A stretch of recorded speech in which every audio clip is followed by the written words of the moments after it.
আগের পাটে আমি দেখিয়েই দিয়েছি শিবরাত্রির সকালে আমি কি করেছি। এখন হলো সন্ধ্যার সময় কি করব সেটা তোমাদের সাথে শেয়ার করব। দেখো, আগে একটা প্রদীপ দিয়েই কিন্তু ভিডিওটা স্টার্ট করলাম, আর এখনো কিন্তু অনেক লোকই পুজো দেয়। আমরা তো সকালবেলা দিয়েছি, আর জানো তো আজকের পুজো পড়েছিল সন্ধ্যা 5টা থেকে তারপরের দিন সন্ধ্যা 5টা অবধি, আর আমরা 5টার সময় গিয়ে কিন্তু বসেছিলাম। আর দেখো, আজকে আমি সকালবেলা পরেছিলাম একটা ড্রেস, আর এইটা হলো নেক্সট রাত্রিবেলার জন্য আমি রেখেছিলাম।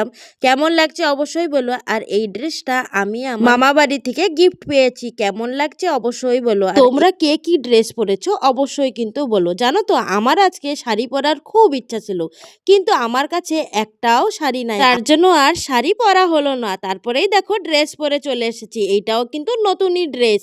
দেখো, সন্ধ্যার সময় এসেছি আর সবাই দীপ জ্বালিয়ে বসে আছে। এইখানের যা নিয়ম সেইখানে তো সেটাই মানা লাগবে। আমাদের এইখানে একরকম পূজা হয়, আর আমাদের বাড়ির ওইখানে কিন্তু আরেক ধরনের পূজা হয়। আমাদের ওইদিকে যেই প্রহরে যেইটা, সেই প্রহরে কিন্তু সেইটাই ঢালা হয়। যেমন দুধ, দই, মধু, ঘি, তার সাথে জলও কিন্তু প্রহরে প্রহরে ডালা হয়। এখানে কিন্তু সেটা হয় না। এখানে শিবরাত্রির দিনে যে যখন পারে সে তখন এসে কিন্তু পুজো দিয়ে দেয়, আর সন্ধ্যার সময় এসেই কিন্তু এইভাবে দীপ জ্বালিয়ে বসে। আর যখন এখানে মহাদীপটা উপরে চড়ায় তখনই কিন্তু পুজো শেষ হয়ে যায়। জানো তো, আমি জানি নন্দী মহারাজকে যেই কথাই বলবে সেটাই কিন্তু ঠাকুরের কাছে পৌঁছাবে। তাই আমি একটু নন্দী মহারাজকে আমার মনের কথা একটু খুলে বলতেছিলাম। নন্দী মহারাজের সাথে কথা বলার পরে কিন্তু আমরা একটু পাশে চলে এসেছি। জানো তো, মেয়েদের একটু দুর্বলতা হলো ফটোশ্যুট, তাই একটু ফটোশ্যুট করতে চলে এসেছি। আর মন্দিরটা দেখো কত দারুণ লাগছে। এখন কিন্তু মহাদীপ উঠবে, তাই চলে এসেছি মহাদীপ দেখার জন্য উঠা।